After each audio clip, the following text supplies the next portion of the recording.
हाय, कैसे हैं हमारे प्यारे प्यारे बच्चे। तो चलिए इस क्वेश्चन को देखते हैं। क्वेश्चन आपके स्क्रीन पर दिख रहा होगा, है ना। देखिए क्वेश्चन हमारे पास है, a fraction becomes 4/5 if 1 is added to both numerator and denominator.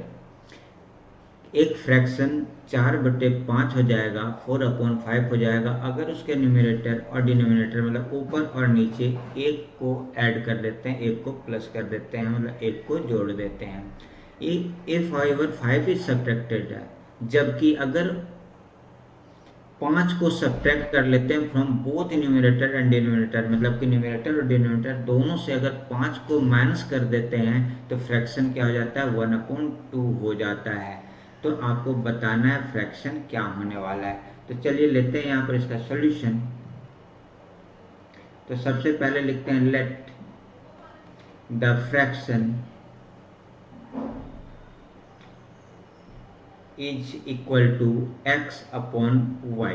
हमने मान लिया कि फ्रैक्शन हमारे पास x/y है। क्लियर हो गया यहाँ पर, मतलब कि न्यूमरेटर हमारे पास x है, डिनोमिनेटर हमारे पास y है। अलग अलग भी आप लिख सकते हैं, अदरवाइज आप डायरेक्ट ऐसे लिख सकते हैं। अब क्या कह रहा है कि इफ 1 इज एडेड, अगर दोनों में ऐड कर दिया जाए अकॉर्डिंग टू क्वेश्चन। क्या कह रहा है कि अगर x+1 कर दिया जाए और यहाँ पर y+1 कर दिया जाए तो फ्रैक्शन हमारे पास क्या हो जाता है, 4/5 हो जाता है। तो ये लिखेंगे 4/5। अब आपको यहाँ से इक्वेशन निकालने के लिए क्या करना पड़ेगा, क्रॉस मल्टीप्लाई करना पड़ेगा। तो इसको मल्टीप्लाई करेंगे, हो जाएगा ये वाला 5x+5 इक्वल टू ये 4y+4। अब इसको इधर लाएंगे, 5x और ये -4y हो जाएगा, चूंकि इधर प्लस में है तो अपोजिट साइड आता है तो माइनस हो जाता है। इक्वल टू हो जाएगा ये 4 इधर, ये 5 प्लस में इधर आएगा, ये माइनस हो जाएगा। ठीक है, तो यहाँ पर हमारे पास 5x - 4y इक्वल टू हो जाएगा -1, और ये इक्वेशन 1 हमारे पास आ चुका है। इक्वेशन 1 हमने निकाल लिया। अब इसी तरह से निकालेंगे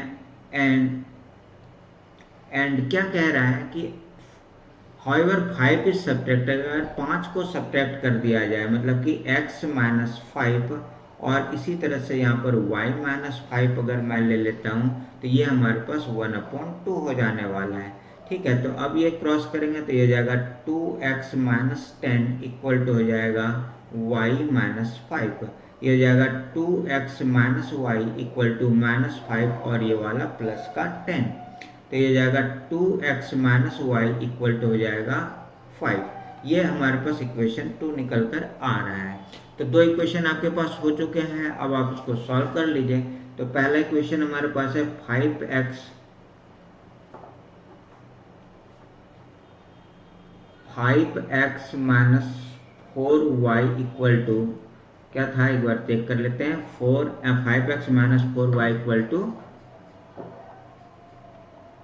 -1, यहाँ पर लिख देते हैं -1। ये हमारे पास इक्वेशन 1 है। और दूसरा हमारे पास इक्वेशन निकल के आया है 2x - y equal to 5। 2x - y equal to 5। 2x - y equal to 5। ठीक है, सही लिखा हमने। चलिए अब यहाँ पर इसको हम लोग इक्वेशन 2 ऐसे कर लेते हैं। अब आपको एलिमिनेशन मेथड अगर अप्लाई करना है तो आपको क्या करना पड़ेगा, x या y को आपको बराबर कर लेना है। x या y को बराबर करने के लिए क्या करना, इस वाले इक्वेशन को मैं 1 से मल्टीप्लाई कर देता हूँ और इस वाले इक्वेशन को मैं 4 से मल्टीप्लाई कर देता हूँ। तो यहाँ पर हमारे पास ये क्या रह जाएगा, ये यही का यही रह जाएगा। 5x - 4y इक्वल टू -1 और ये हो जाएगा 4 2 8x और यहाँ पर माइनस का ये हो जाएगा 4y इक्वल टू ये हो जाएगा 4 5 ये 20 निकल के आ गया, है ना। अब मैं क्या करता हूँ, इस वाले इक्वेशन को यहाँ पर माइनस सब्ट्रैक्ट कर लेते हैं। सब्ट्रैक्ट करेंगे तो ये माइनस हो जाएगा, ये प्लस हो जाएगा और ये माइनस हो जाएगा। तो ये 4y प्लस माइनस का, ये 4y प्लस का ये कैंसिल हो जाएगा। अब इसको माइनस करेंगे तो ये जाएगा -3x इक्वल टू -21, है ना। -3x इक्वल टू -21, 20 भी माइनस का 1 भी माइनस का, इसीलिए। तो यहाँ पर क्या हो जाएगा, ये माइनस और ये माइनस कैंसिल हो जाएगा। तो ये x इक्वल टू हो जाएगा 21 डिवाइडेड बाई 3, 3 7 जा 21। तो x इक्वल टू हमारे पास निकल के आ गया 7।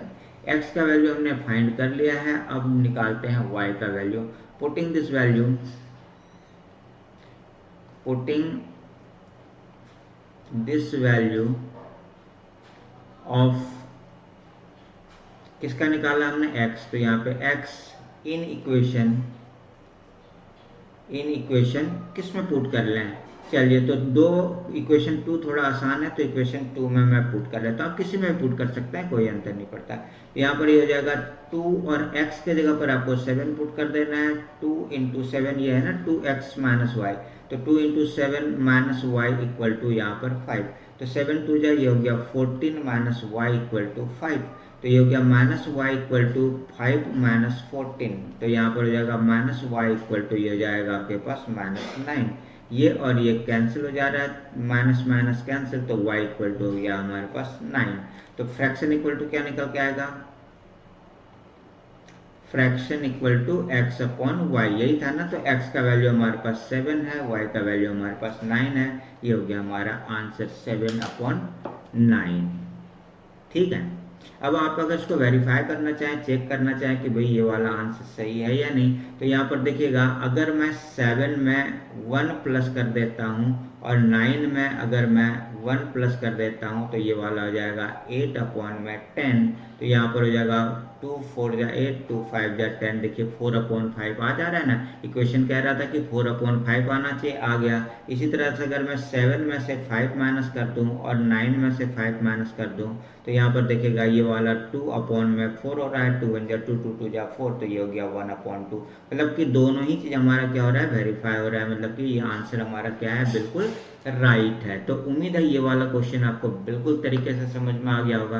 अगर आपको ये वीडियो पसंद आए तो आप इसे जरूर लाइक करें, अपने दोस्तों के साथ शेयर करें, और अभी तक आपने अगर इस चैनल को सब्सक्राइब नहीं किया तो इस चैनल को सब्सक्राइब करें।